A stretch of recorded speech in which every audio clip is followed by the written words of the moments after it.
It is now my great pleasure to introduce to you our first patient speaker today, and it's Andy Clay. Andy is very well known to AMMF, a nice tie, Andy, thank you. He is a cholangiocarcinoma patient advocate extraordinaire. He has worked with us on NICE applications and so on. He is an AMMF discussion forum moderator, and he is a superb hand on the tiller there. Now, he's going to take us through his own cholangiocarcinoma journey, what he's learned along the way, and what he now asks of the cholangiocarcinoma community. So thank you, Andy. Thank you, Helen. Good afternoon, everybody. I would like to start off by giving you a little overview of what I've been through as a cholangiocarcinoma patient. I've told the story before. I've written about it on the forum, so hopefully for those that have heard it before, please bear with me, and I'll get through as quickly as I can. 2017 was my first diagnosis. I was living in Singapore at the time, but had come on holiday to visit my mum in December. We'd had a big family gathering. My brother and his family, my family, and my sister's children had all come to Torquay to visit my mum. We were supposed to be going out on a big fishing trip, all of us, and I felt really unwell. I thought I'd got constipation, had a terrible pain in my abdomen, and I said, look, I'm really sorry, I can't go. Please carry on without me. I'm going to spend the day in bed. I feel terrible. During that time, I went to the loo and saw very pale stools. And in a typical male fashion, and I dread to generalize, but I think a lot of men do this, I thought, that doesn't look good, but I'll see what happens over the next few days, and if it goes away, I'll just carry on as normal. And if it doesn't, maybe I'll do something about it. So it passed over a couple of days. We flew back to Singapore, and then throughout sort of the end of December and January, I had what I would describe as a lot of bowel issues. Went to the GP. He said, oh, you've got irritable bowel syndrome, which sort of roughly translates into, I've no idea, but we'll sort of figure this out. And then just towards the end of January, I went to the loo at work, and my urine was the colour of stew tea. And I thought, once again, that doesn't look good. Except this time, I did the sensible thing and went to see my doctor. And he said, you've got a blocked bile duct, you're going jaundice. Now, he said, could be a few things, might be a cyst, could be a gallstone, and it could be a tumour, benign or otherwise, but we'll pack you off and see what we can find out. I was referred to a GI, he did ERCP, placed a stent in, just said, I don't think it's very good news.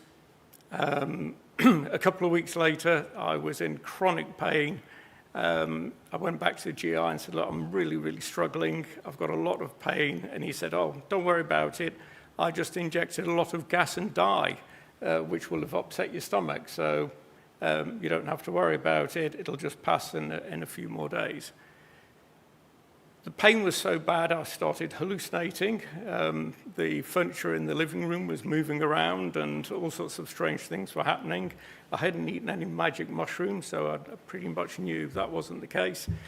So I went into A&E, was admitted with acute pancreatitis, and spent 3 weeks in hospital with that.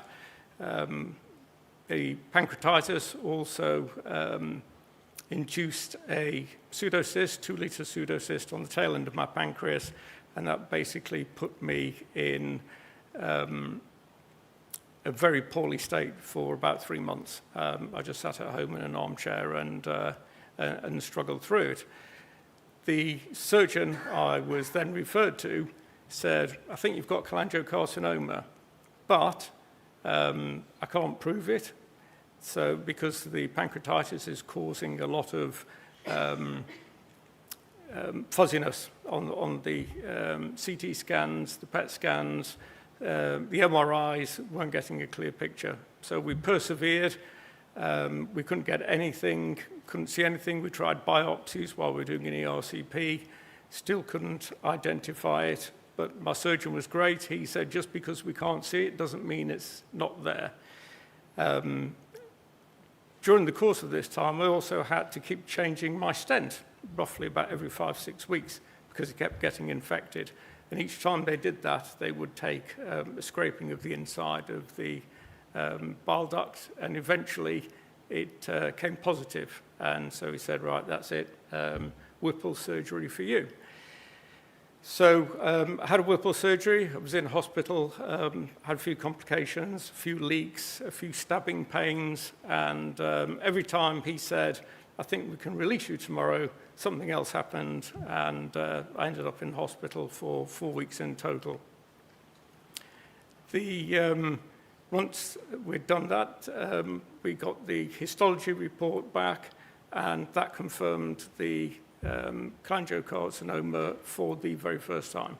So despite the fact I'd had symptoms in, well, effectively December 2017, it was July 2018 by the time I actually had the cholangio diagnosis confirmed.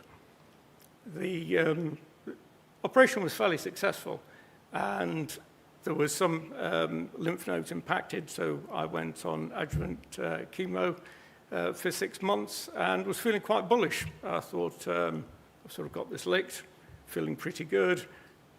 There's a few struggles with the Whipple surgery, but that was quite normal, so I thought things were going pretty well. That didn't go quite as planned. Once I'd finished the 6 months of the adjuvant chemo, they did a PET scan, showed me the PET scan, and I was lit up like a Christmas tree.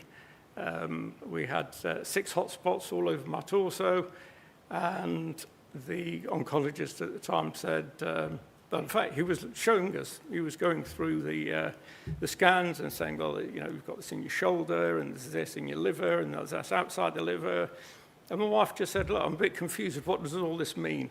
And he said, well, he's probably got about 2 to 4 months, 6 months if he's really lucky. So I think you need to get yourself booked into a hospice, start writing wills and getting things sorted out. And I think the words he used was prepare to meet your maker. And we left that conversation somewhat bewildered. I had absolutely no idea what that all meant. I was trying to sort of figure out with my wife, the children, what have you, what all that entailed, what we could get done. But I did ask him and say, can I carry on? Can we switch to Gemsys and do something different? He said, well, I don't know if it's really going to help, but, you know, what the hell, let's give it a shot. So we did switch the regime. I don't know, it's a bit like a salmon, I suppose. You want to go back to your place of origin. And I had this yearning to come back to the UK for one last time, say goodbye to people, friends and family. And when I did come back to the UK, I was very, very ill. I don't know whether it was the disease or whether it was the treatment, but I spent the 4 weeks that I was here in bed or in the local hospital. I went down to the local hospital because I wanted to continue the chemo even though I wasn't in Singapore. And they sort of said, like, you're in a bit of a mess. They gave me a number of blood transfusions. They filled me full of potassium and magnesium. I was on drips for days and days. And I'd say this was probably the turning point. I actually started to feel like I wasn't going to die because just prior to that, I really didn't think I was going to make it back to Singapore. And we were sort of really preparing for the worst at that stage. But because I was feeling better, and this ad sort of worked wonders, I made it back to Singapore, and over those few months, the GemSys started to work. I felt much better. We saw a lot of the hot spots recede, and I didn't think I was on the mend, but at least I'd got a few more. I felt like I'd got a bit more time than I was due, or at least what I'd been told initially.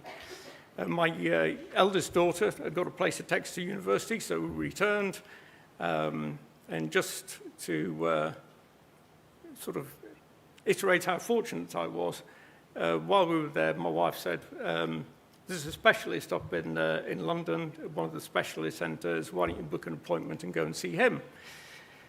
And I said, look, I was getting a bit battle-weary at this stage, and I said, I don't really know if I can. They're probably going to want all my medical records, they're going to want this, they're going to want that. I don't think we're going to be able to get there. And she got behind me and said, no, make the phone call, find out. I'm not going to let you off the hook on this one. Made the phone call, was told, yes, we need the histology report, we need your scans, we need this, that, the other. And I said, you see, it's not meant to be. She said, okay, just call your oncologist in Singapore, speak to him, see what we can do. I remember it very clearly. It was a Thursday that this happened. Spoke to the oncologist. He said, let me see what I can do. Friday morning, all the reports that were required were in my mailbox. Singapore can be very efficient at times. And the following Monday, I had a meeting and was told that there was a trial available, an immunotherapy, which was great because it was for people who didn't have any actionable mutations. So that suited me down to the ground because I didn't have any. And I went on the trial. Didn't last very long, only 3 months, because my kidneys started to give in and my creatinine levels went through the roof, and I had to come off the trial.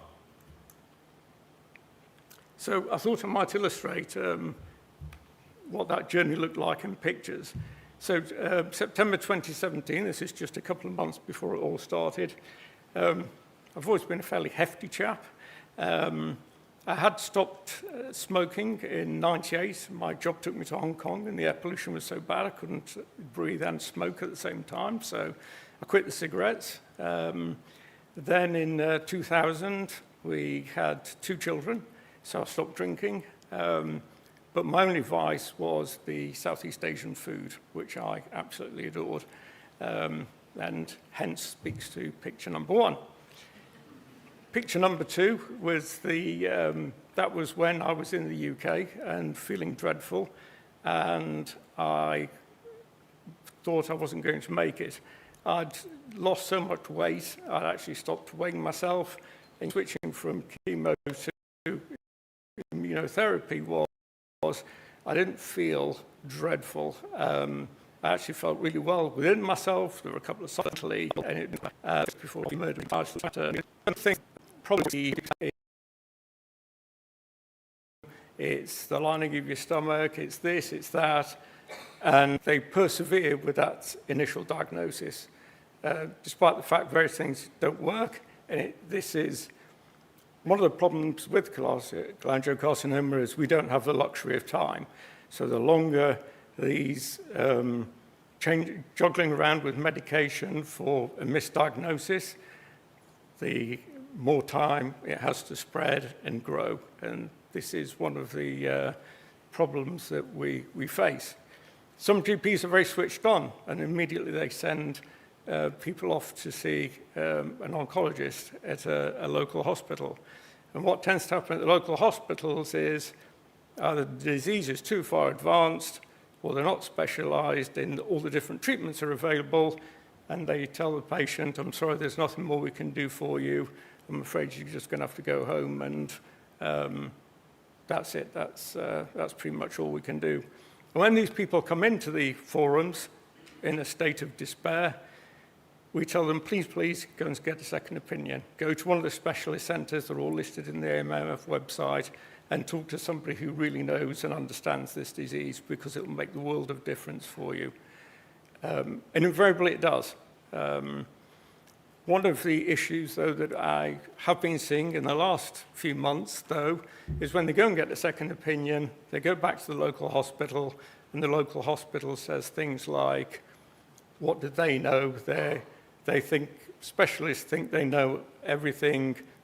You're my patient, I know you better than they do, so we're just going to park whatever they say and carry on as they were before. Other hospitals have said, you don't need to go to a specialist hospital. There is nothing they can offer you that we can't offer you here. And are very, very reluctant either to allow those second opinions or even to take notice of them. Now, all these things I've listed here are observations. These are things that I've picked up. But that's probably, I've put that at the top because that's the one that scares me the most, and it's probably the story that we see the most often. The next one is, and I shared this as well, when I was first diagnosed, I had absolutely no idea what was going on. Now, if somebody talks to you about lung cancer or brain cancer, you've got a pretty good idea. If somebody mentions cholangiocarcinoma like they did to me, or bile duct cancer, I didn't even know what a bile duct was.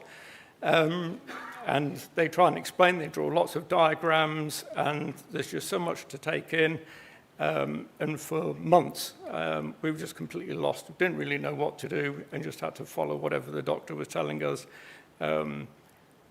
Thanks to the fact that we now have the internet, we were able to find, we came across the US site, the Cholangio Foundation, where there's a lot of people there, and Australia was the closest to me, so I joined that group, and we got a wealth of information from that. And that was wonderful support that we had.